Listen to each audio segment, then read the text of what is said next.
अस्सलामु अलैकुम रहमतुल्लाहि व बरकातहू। दोस्तों कैसे हैं आप लोग। उम्मीद करते हैं कि आप तमाम लोग ठीक ठाक होंगे, खैरियत से होंगे। आप तमाम दोस्तों को 15 अगस्त की बहुत बहुत मुबारकबाद। जैसा कि आप लोगों को पता ही है कि आज 15 अगस्त है और हम इंडियन भाई कहीं पर भी रहें, दुनिया किसी भी कोने में रहें, 26 जनवरी हो या फिर 15 अगस्त हो, इसकी फीलिंग ही अलग आती है।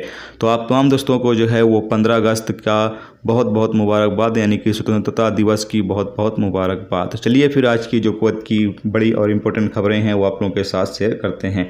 पहली अपडेट ये है कि कुवैत के जो डोमेस्टिक ऑफिस के सरबराह हैं बसम अल समरी, उन्होंने बताया है कि कुवैत में जो भी डोमेस्टिक वर्कर आ रहे हैं उन तमाम लोगों को जो क्वारंटाइन किया जाएगा, क्वारंटाइन की भी सैलरी उनको दी जाएगी। जी हाँ दोस्तों, यहाँ पर नया रूल्स जो है वो लागू किया गया है, जिसमें बताया यह गया है कि जितने भी डोमेस्टिक यानी खादिम वीजे पर कुवैत आएंगे लोग, जब वो कुवैत के अंदर एंट्री करेंगे उसी तारीख से उनकी जो सैलरी है वो स्टार्ट हो जाएगी। अगर वो 14 दिन का क्वारंटाइन करते हैं तो 14 दिन का जो सैलरी है वो इन्फोर्सर को देनी होगी, यानी जो आपका कफील है उसको आपको जो है वो 14 दिन की सैलरी देनी होगी। इसी तरीके से आगे बताया ये भी गया है कि अगर किसी वर्कर को कुवैत पहुंचने पर क्वारंटाइन नहीं किया जाता है या फिर उसको घर में क्वारंटाइन किया जाता है तब भी उसको सैलरी दी जानी चाहिए। या फिर अगर वर्कर काम कर रहा है और काम के दौरान उसको कोरोना हो जाता है और फिर उसको क्वारंटाइन में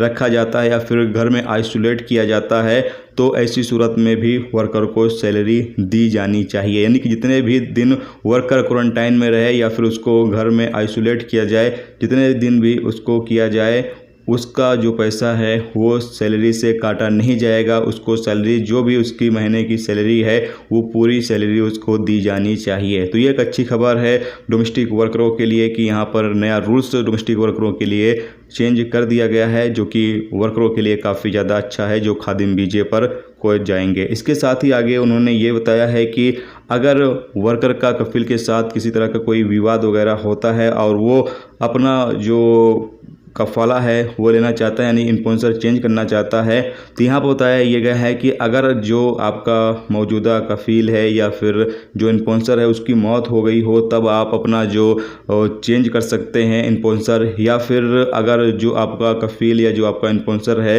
जो रूल्स रेगुलेशंस हैं आपके कॉन्ट्रैक्ट के मुताबिक उसको वो फॉलो नहीं कर रहा है, उसके मुताबिक वो आपके साथ नहीं कर रहा है, उसकी वो खिलाफ वर्जी करता है, तब भी आप अपना इन्फोर्सर जो है वो चेंज कर सकते हैं। लेकिन इसके लिए साबित करना होगा आपको कि आपका जो कफील है जो रूल्स रेगुलेशंस हमारे कॉन्ट्रैक्ट में हैं उसके मुताबिक वो मेरे साथ नहीं कर रहा है। ये साबित करने के बाद ही आप अपना इन्फोर्सर चेंज कर सकते हैं। इसके साथ ही अगली जो अपडेट है वो है, जैसे कल मैंने आप लोगों को शेयर किया था कि इंडिया से कुवैत के लिए जो वर्करों की एंट्री पर पाबंदी लगी हुई है, जिसमें हमाद अल मतार ने बताया कि क्यों पाबंदी लगाई गई है और ये कुवैत सरकार का एक असफल फैसला है और लोगों को जो है वो इंडिया से भी कुवैत में एंट्री करने की परमिशन दी जानी चाहिए, क्योंकि वर्करों की कुवैत के अंदर बहुत ज़्यादा ज़रूरत है। तो मैंने कल इस बारे में आपको अपडेट किया था, अगर आपने नहीं देखा तो जाकर वीडियो देख सकते हैं।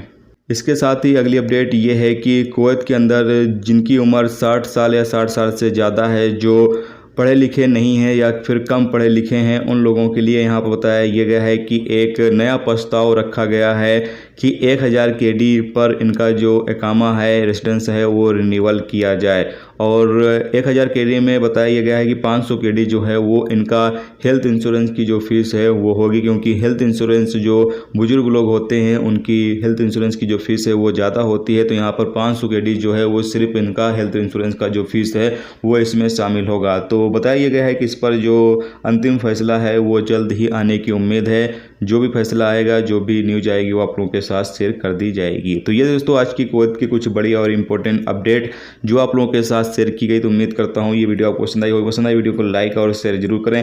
चैनल पर नए हो चैनल को सब्सक्राइब कर लें, क्योंकि यहाँ पर आपको कुवैत के हवाले से जो भी ताज़ा अपडेट ताज़ा जानकारी होती है वो आप दोस्तों के साथ शेयर की जाती रहती है।